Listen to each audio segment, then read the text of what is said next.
Well, I think that out of the massive issues, there's probably three areas that I would personally pinpoint.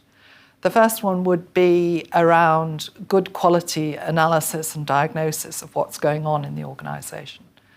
The second would be engagement, mainly of staff. And the third one would be understanding the dynamism of the organisation and of the context in which the organisation's operating. So just trying to run through those one by one. If you will think about the analysis, any change strategy that you're developing is based on some kind of view about what is happening currently in the organisation and what kind of pressures the organisation is under.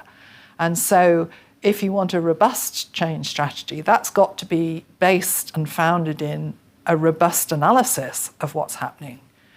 And it's very easy, I think, and quite frequently the case, that senior managers and senior staff in an organisation have only a partial view of what's occurring.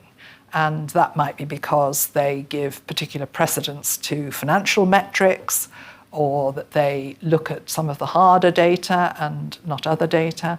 And so really and truly, that kind of process needs to be cross-checked against other perspectives, against wider perspectives, and particularly against what junior staff and other people in the organisation, and perhaps what customers think about what's happening. So that would be a point about the analysis. I think engaging staff is probably one of the most critical areas of all. There's a vast amount of research that shows that if you want to produce a successful change process and you want to produce beneficial outcomes, then basically you need to engage your staff in the process of change.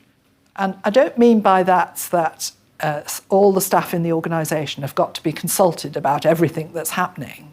It's perfectly viable to draw boundaries around things, but staff do need to have some understanding of what's going on and to be engaged in various ways, maybe to offer perspectives that haven't been understood before, but also to actually help the process along. And so I think that's a vital element. And the third area, I suppose, is perhaps one of the most difficult of all, that change takes time.